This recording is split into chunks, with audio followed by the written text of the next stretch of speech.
नमस्कार, आप देख रहे हैं खबरदार 24 न्यूज।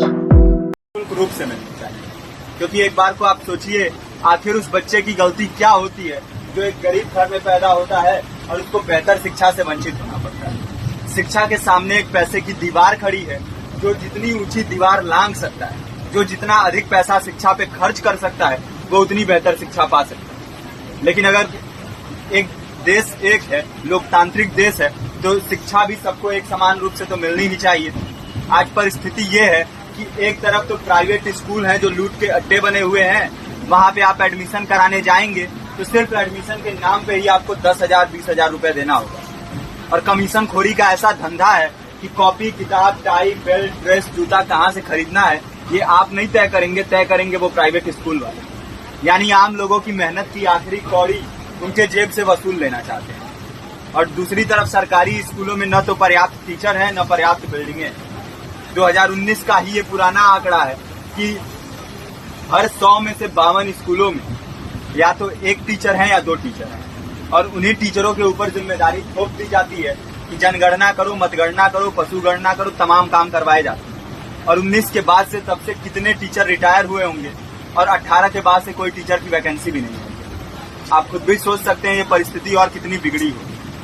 इसीलिए हम लोग ये मांग उठा रहे हैं, चाहे कोई राष्ट्रपति का बच्चा हो या किसी मजदूर का, सबको शिक्षा एक समान मिलनी चाहिए और निःशुल्क रूप से मिलनी चाहिए। प्रेमचंद ने अपने दौर में भी कहा था कि एक सभ्य समाज में ऊंची से ऊंची तालीम मुफ्त होनी चाहिए और इसका पूरा खर्च गवर्नमेंट को उठाना चाहिए, क्योंकि हमारे देश को फौज से ज्यादा आवश्यकता तालीम की है। और शिक्षा से जुड़ता हुआ ही दूसरा मुद्दा हम लोग उठा रहे हैं।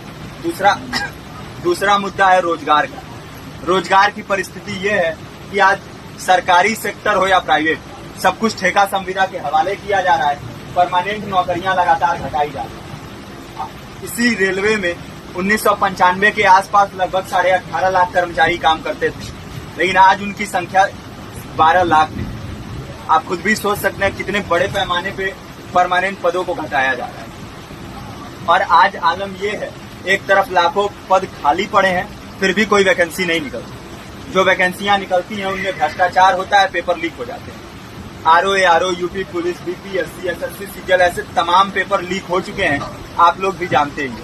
अभी नीट की धांधली में ये पता चला कि एक एक पेपर 30 लाख से 50-50 लाख रुपए में बेचा गया। हम और आप तो ये पैसा नहीं दे सकते। पूरी की पूरी कारस्तानी सरकार, प्रशासन, शिक्षा माफियाओं की होती है। और भुगतता कौन है? आम घरों के लोग, जो लोग सालों साल तैयारी करते हैं, दिन भर में 10-10 घंटे, 12-12 घंटे पढ़ते हैं। और इतनी कड़ी मेहनत के बाद, सालों साल की मेहनत के बाद उनके हाथ लगती है तो सिर्फ हताशा, निराशा, अवसाद। बहुत से छात्र नौजवान जो इस बेबसी में, इस डिप्रेशन में नहीं जी पाते, आत्महत्या तक के कदम उठा लेते हैं। लेकिन ये देश की विडंबना है कि टीवी चैनल, अखबार, मीडिया, नेता, मंत्रियों के लिए कहीं ये कोई मुद्दा नहीं है। उनके लिए मुद्दे हैं तो जाति, धर्म, रंग, नस्ल, अगड़ा पिछड़ा।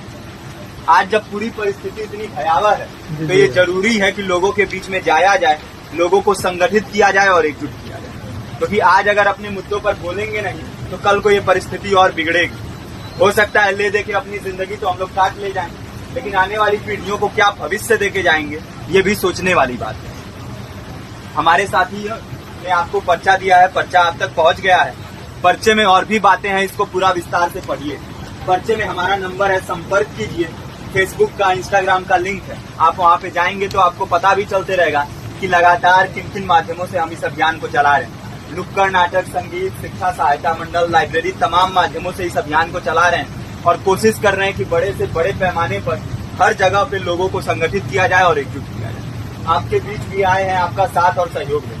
साथ इस रूप में कि आप भी हमारे इस कारवां और इस मुहिम से जुड़ी